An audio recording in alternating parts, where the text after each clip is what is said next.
ایک شخص اسلام قبول کرتا ہے، نوجوان اسلام قبول کرنے کے بعد وہ نماز کا عادی ہوا، تو ایک دن جو پرانے مسلم دوست تھے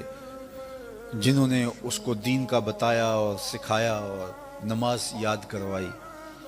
تو ان کے ساتھ وہ کہیں نکلے کھانے پہ یا چائے پہ، تو نماز کا وقت ہو گیا۔ وہ کھانے کا آرڈر کیا اور کہا کہ چلو پہلے نماز پڑھ لیں، تو وہ گئے اور مسجد کے اندر جلدی جلدی نماز پڑھ کے واپس آ کے ٹیبل پہ انتظار کرنے لگے۔ لیکن جو نو مسلم تھا اس کو کافی دیر لگ گئی،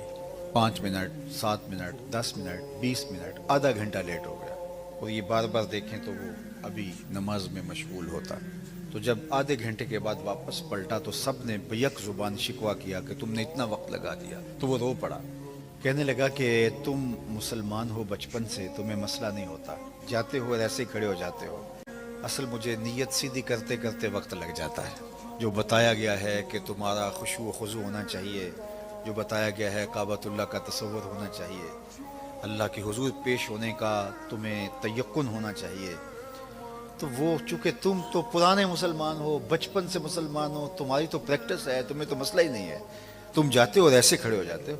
لیکن مجھے وقت لگتا ہے تو میں معذرت چاہتا ہوں، آدھا گھنٹہ اس لیے مجھے زیادہ لگ گیا۔ تو بظاہر وہ شرمندگی سے کہہ رہا تھا کہ تم تو مسلمان ہو، لیکن اصل شرمندگی ان کو ہو رہی تھی کہ ہمارے تو بے روح سجدے ہیں، ہم تو نماز پڑھ رہے ہوتے ہیں لیکن ہم کھڑے دکان پہ ہوتے ہیں، ہم نماز پڑھ رہے ہوتے ہیں لیکن وسوسے اور خیال اندر چل رہے ہوتے ہیں، تو ہمارے ہاتھ میں تو پھر کچھ بھی نہ رہا، دین بھی نکل گیا، پھسل گیا، اور دنیا بھی ہمارے ہاتھوں میں۔